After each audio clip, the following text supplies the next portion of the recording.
This episode from the life of Sherlock overseas by shortwave and through the worldwide facilities of the Armed Forces Radio Service. Petri Wine brings you Basil Rathbone and Nigel Bruce in the new adventures of Sherlock Holmes.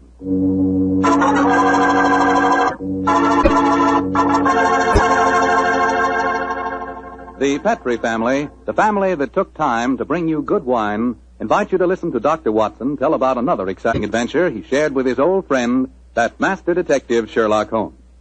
And say, I want to ask you if you've sent in for that little present we've got for you. You know, that swell recipe calendar. It's free, of course, and it's really something. It's a 2-year calendar for 1945 and 46, and it's beautifully done in full color. But the best part of it is that it's jammed with recipes and ideas for cooking with Petri wine. Send for your free recipe calendar tonight. Just send your name for your free recipe calendar tonight. Just send your name and address to Petri Wine, P-E-T-R-I, Petri Wine, San Francisco 26, California. San Francisco 26, California. The requests for this swell calendar have been coming in so fast that you better hurry up and get yours before we get snowed under. Write tonight, and we'll send you your free recipe calendar at once.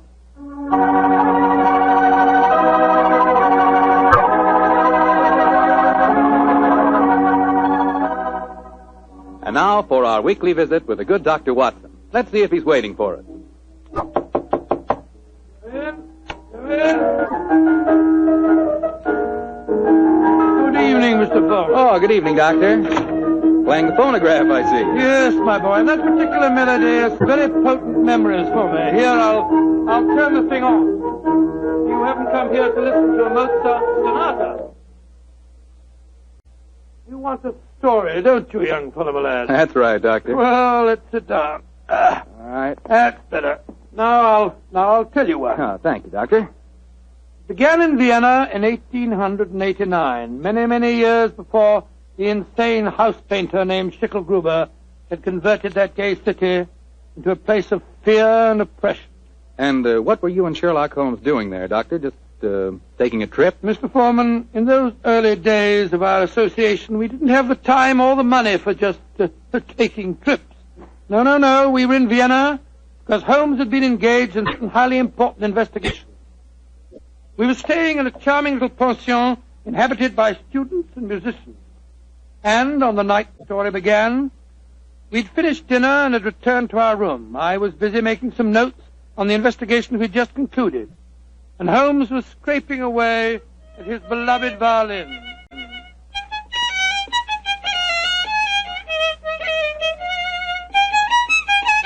Confound it. What's wrong? Why can't I get it? Oh, it sounds very pretty to me. Pretty, really, old chap. I'm an amateur. A heavy-fingered one at that. Listen to this. Oh, sounds like a fiddler at an Irish wake. Oh, take it easy, Holmes. Take it easy. There's no need to fling the violin down like that. What's an old chap?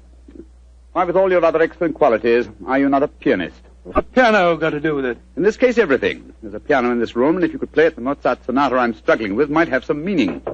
Come in. Oh, good evening, Fräulein. Wish to see me? You are Herr Sherlock Holmes. That is my name. Then I wish to see you. I'm Leah Uhlenstein. I live here in this pension. How do you do? You do. This is my friend, Dr. Watson. How do you do, Herr Doctor? I'm very glad to meet you, my dear Leah. Fräulein Uhlenstein, may I pay my tribute to the brilliance of your piano playing? You have the exact precision of phrasing that Mozart demands. How do you know of me? Both Dr. Watson and I were at the command performance you gave at the Imperial Court a fortnight ago. Hey, curious, I knew I'd seen you somewhere before. My friend was just expressing the need of a pianist as you walked in, young lady. Perhaps the I'm two sorry. of you... I do not play with amateurs. Amateurs? Well, really... I do not mean to be rude. It's just that my life is dedicated to my professional career. I quite understand, Fräulein. And now please tell me, what can I do to help you? I must presume you've come to see me in my professional capacity. Jawohl. That is correct, Herr Holmes. Though I realize to a great detective like you, my problem must seem quite trivial. I'm being blackmailed by a man in this pension. He is Sándor Opady, a Hungarian painter who lives in the studio upstairs. Sándor Opady. Yes, I think I've heard of him. Since 2 months now, ever since he know my secret, he's come to me for money, and Today he told me he must have 250 gulden, or he will go to the police. I have not that much money.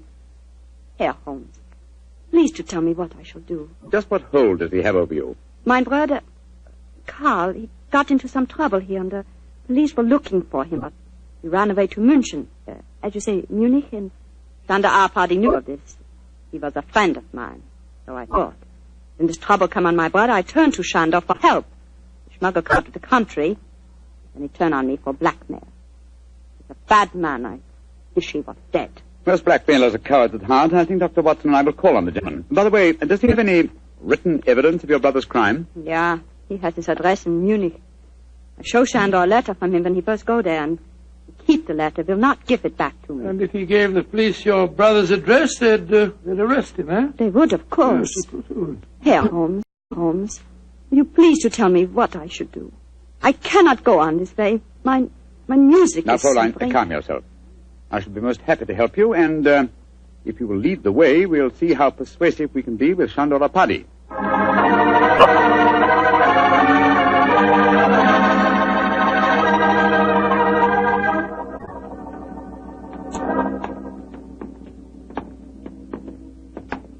That is the studio, Herr Holmes, at the end of the corridor. I see. Now, remember, young lady, you'd better let me do most of the talking.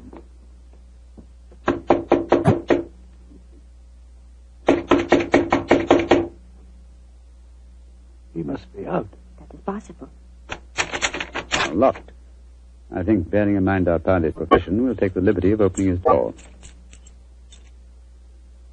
That doesn't look a very complicated lock to me. Oh, I think this skeleton key will do the trick. It's very dangerous, Herr Holmes, if Shandor finds you doing... No. Don't worry about that, Fräulein. We're perfectly capable of taking care of ourselves. There we are.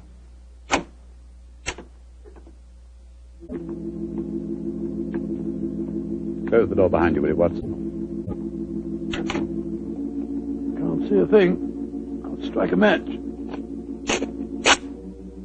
Oh, Gottenheimer. Quick, Scott, look at him.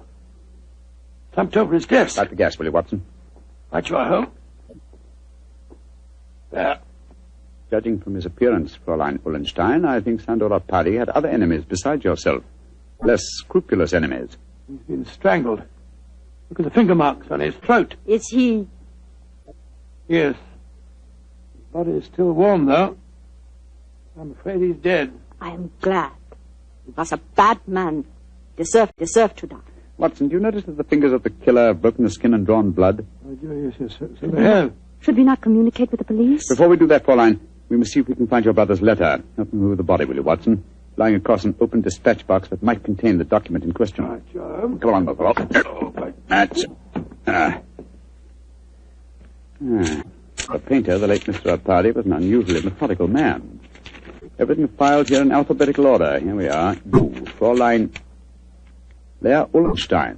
And the letter has the Munich postmark. I think this must be the document question. Will you examine it, please, Fräulein? Yeah, this is the letter. Herr Holmes, how can I thank you? There's very little to thank me for. If the blackmailer were still alive, I fear it wouldn't have been so simple a matter. I wonder what other treasures this box contains. Hello? What is it, Holmes? Interesting. Extremely interesting. Look at this, old fellow. Good Lord. Information on the case that we've just been working on. Exactly, and from the names attached to the document, I think we may assume that the dead man did not confine his blackmailing to struggling young pianists. He was after big game, too. Yes, we'd better be careful, Holmes. I don't think that we should go for the police just yet. No. We'll start by having a little talk with the other residents of this pension. Fräulein, who lives in the room adjoining this one? I too, Herr Holmes. And the room across the landing? Lai Tong-fo, the great Chinese actor, he's performing here in Vienna. I see. Then I think we'll start by calling on him. Return to your room, Fräulein, and we will let you know later what we've found. In the meantime, say nothing to anyone of what has happened. I will do everything you tell me, Herr Holmes, and please, once again, please let me thank you for what you've done for me. You know, Holmes, I'm not sure that girl didn't strangle Arpadi, a pianist who would have unusual strength in her fingers. And we know that she had the motive. And look how unnaturally calm she was when she realized the man was dead. I disagree with you, old fellow. Huh? I think what you refer to as unnatural calmness is really the cold detachment of the true... Well, I have a feeling we should keep an eye on her, just the same. We will, Watson, we will. And now I suggest we pay a visit across the landing to the distinguished Chinese actor, Mr. Ling Tu Fo.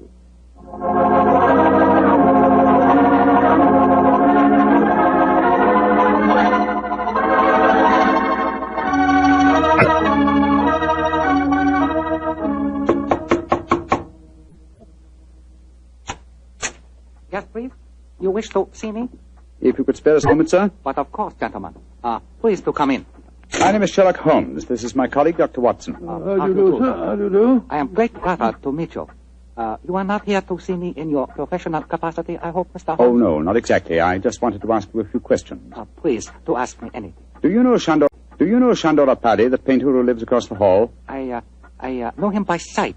We nod to each other on the stairs. Nothing more. I see. Have you been in your room most of the evening, may I ask? But yes, I have been sitting here quietly for the past few hours, reading over the Annex of Confucius. No, Confucius. May I ask, sir, whether you heard any unusual noises this evening? Sounds of a struggle or a cry from the direction of Sandor Pardi's room, for instance? I do not think so. Wait, yes. I think I did hear laced voices in there, and the sound of a cry. About how long ago was this? Oh, an hour ago, perhaps more. Is anything wrong? Has trouble come to Shandor? Shandor? I thought you said you were only a nodding acquaintance with the gentleman. Yes, a well-known artist. It is only natural I should call him by his first name, Mr. Holmes, even though I do not know him. Has something happened to him? I'm afraid so, but I can't tell you any more about it at the moment.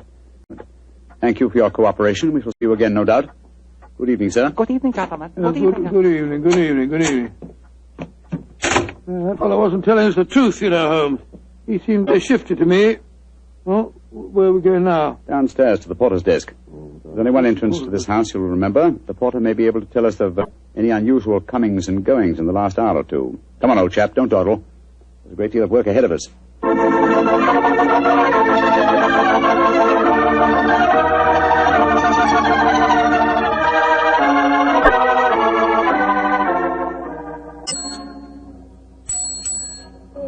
Herr Holmes, what can I do for you? How long have you been on duty tonight? Since 5 o'clock. Did you notice what people have come in or gone out since then? No one has gone out. Ah, splendid. And who came in? Fräulein Ullenstein came in just after 6, Oh, yes. and Herr Apperdy, the painter, came in a few minutes later. That is all. Ah. Who lives in the other ground floor apartments besides Dr. Watson and myself? There are only 2 other apartments. In the one to the right of the corridor lives Madame Janssen. She's a Swedish lady, a sculptor. And in the other? Signora Violetti, the Italian opera singer. Oh, thank you. Thank you very much. I'm much obliged to you. I'm happy to be of service, Herr Holmes. Where are we off now? Back to our rooms? Oh, we'll call on Madame Violetti if she's at home.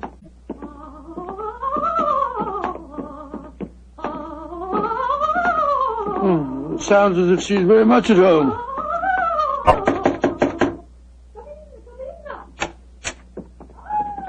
Signor Sherlock Holmes, that is a friend have come to see me. Bravo! Bravissimo! I have so much wish to make your acquaintance. Sit down. No, I'm afraid we can only stay for a moment, madam. My friend wanted to ask you a few questions. Yes, Signora. I just wanted to I know... know your questions. Oh. You play the violin. I have heard you. Yes. You want to know whether the great Valeria will allow you to accompany her in a magnificent soprano aria, allo so from Mozart's Il Flauto Magico. Violetti's answer to your question is si. Yes, madam. Forgive me, Signora, but if you don't mind. But that was not one of my questions. It's not? But I will sing it with the same. You flatter me, but at the moment there are other things on my mind. Signora Violetti, do you know Shandora Paddy? By his side. That is all. He make eyes at me, but I no pay attention. I do not like Hungarians. You haven't seen him this evening? No. I've been alone, reviewing the score at La Traviata. Sempre libera di Dio, palleggiare di gioia in gioia, I am to sing it next week here in Vienna. I hope you will both be present. It would be a great treat for you. I'm sure it would be, Senora. Now, if you'll excuse us. Oh, it is sad you must go so soon. But come and see me again, and I will sing for you both before you leave Vienna. Great Scott, what a ghastly woman. She's not your murderess, I'm sure. And now I suppose we'll have to question this sculptress woman. And then we'll talk to everyone in the house. No, I think before we visit her, we'll examine the dead man's room a little more closely. That black tin dispatch box may hold the key to this mystery.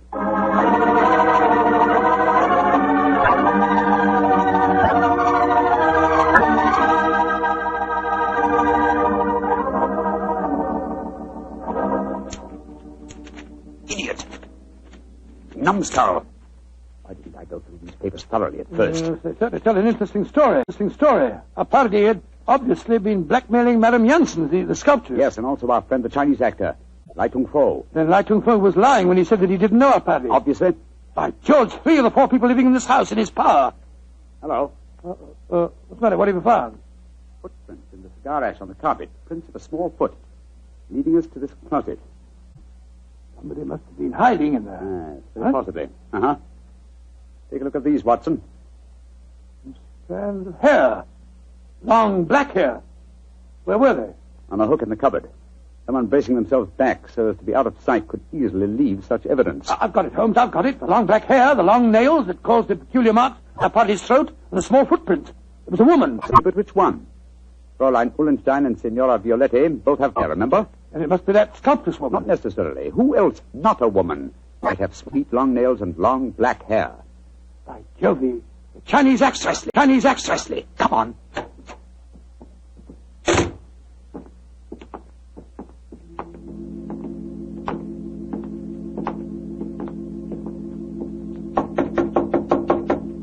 I hope he's still there. Come on, sir. Come on. Let's go in. Holmes, look at him. He's praying. His head's in his hand. No, my dear fellow, I'm afraid prayers can do him no good now. He's been strangled. Strangled with his own cue.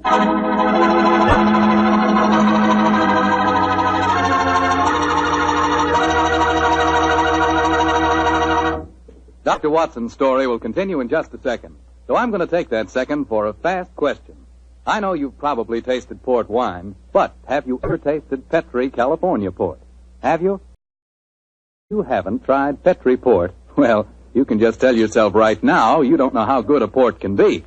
Petri port is rich, red, and hearty. But what you want to know is, how does it taste? The answer to that is short and sweet. The taste is terrific. And say, Petri California Muscatel is on the terrific side, too. Petri Muscatel has the flavor and fragrance of real, juicy Muscat grape. Mm-hmm. Both wines are perfect after dinner or any time you're sitting around talking with your friends. Try them. They're great. They've got to be, because they're Petri.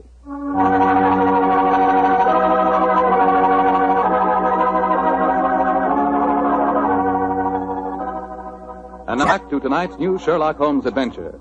The famous pair are staying in Vienna, where they've become involved in the mysterious strangling of a notorious blackmailer. As we rejoin our story, Sherlock Holmes and Dr. Watson are cross-questioning another of the suspects, a Swedish sculptress by the name of Madame Janssen. What do you want with me? Why have you come in here? Well, we just wanted to ask you a few questions, madam. To admire your figurines, may I ask if you always work in clay? Yeah, but what's that to you? Do you wish to buy some of my sculpture? No, but I assure you the question was pertinent. Tell me who you are and stop wasting my time. My friend is a private detective, madam. A detective? Who sent you here? No one sent me here. I'm conducting an investigation of the murder of Shandor Apadi. Shandor dead? Mm-hmm. Good. I'm glad. Yes, madam, but we happen to know that you had a motive for killing him. He'd been blackmailing you. Get out of here.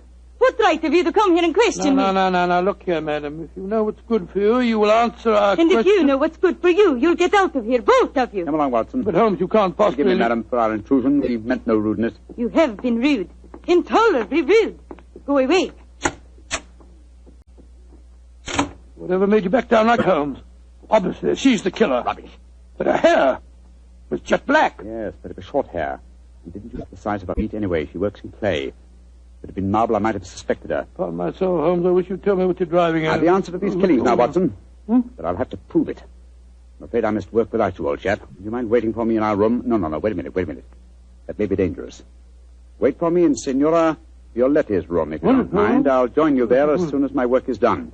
Pretend that you have returned because you were so enchanted with her voice. Oh, great Scott, Holmes, you can't ask me to be alone with that dreadful woman. Please do as I say, Watson, and don't question me. There isn't a moment to be lost.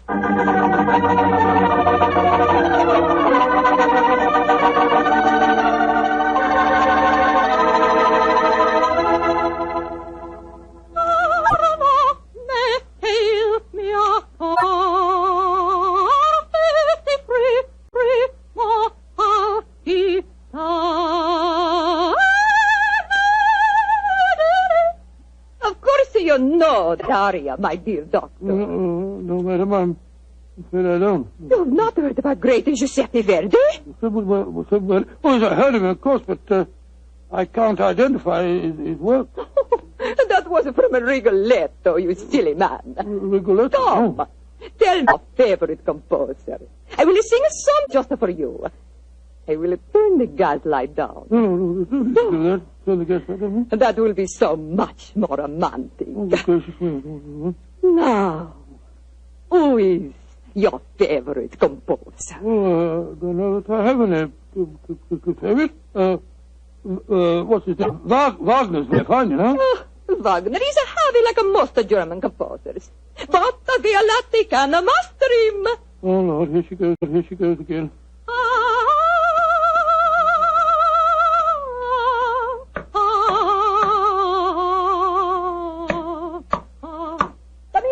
Come in. I cannot see who it is. Come into the light. It is I. Great heavens, the Chinese actor. I am sorry to make commotion, but as we say in my country, those who run from graves speak with double knowledge. Oh, you devil! You devil! I kill you once! I kill you once! I kill you again!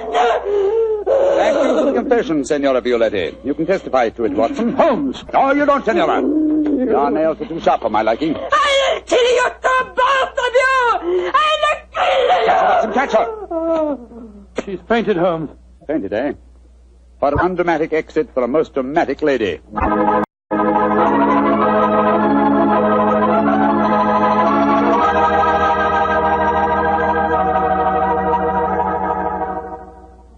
Well, Holmes, now that you've turned Signora Violetti over to the police, perhaps you'd tell me what made you certain that she was the murderess. It was obvious from the beginning that Parry was strangled by someone with long fingernails. When Lai Tung Fo was killed, it ruled him out. Then who was the woman with a motive and long nails? Best of all, no. Elementary, my dear fellow. Was the woman Fraulein Ullenstein? No. Being a concert pianist, her nails were naturally short. The sculptress who worked in clay? Again, no. That would make it impossible for her to mold her delicate figurines. Therefore, Signora Violetti, by the process of elimination, was the only woman with long nails. But why did she strangle the Chinese actor, too? Undoubtedly, he witnessed the first killing. The long black hairs in the closet were from his cue.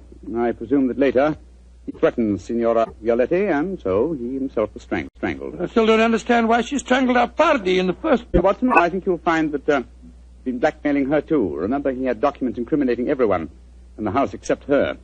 I think we may assume she killed him and then removed her own papers from the dispatch box. But I'd no proof, and so, well, I had to frighten her into confession. So that's why you disguised yourself as Lai Tung Fu. Yes, I borrowed the robes from his room. It was lucky that the lights were low as I entered. Yes. And it's also fortunate that to the average European, all Chinese look alike. Come in. Fraulein Ulstein. We're going in to see you in a few minutes. I've been waiting so anxiously. Is everything all right? Well, from your point of view, my dear young lady, yes. There's nothing more for you to worry about. Oh, I would like to repay you, Herr Holmes. Yeah. I've done very little for you, but if you really feel that you owe me something... Yeah? Well, perhaps just this once you wouldn't mind accompanying an amateur? It would be a pleasure. A pleasure. What is it you wish me to play? A Mozart sonata. But of course. The rondo from the E-flat, I suppose. That's splendid. Please follow. You like Mozart, Herr Doctor? Oh, very much, young lady, very much. In fact, I might say he is my favorite composer.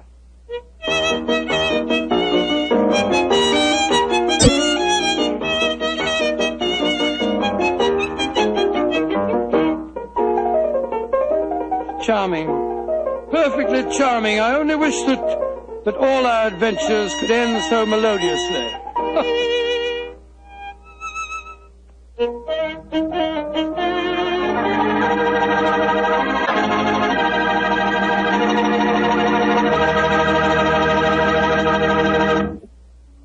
Tonight's Sherlock Holmes adventure is written by Dennis Green and Anthony Boucher and is based on an incident in the Sir Arthur Conan Doyle story, A Case.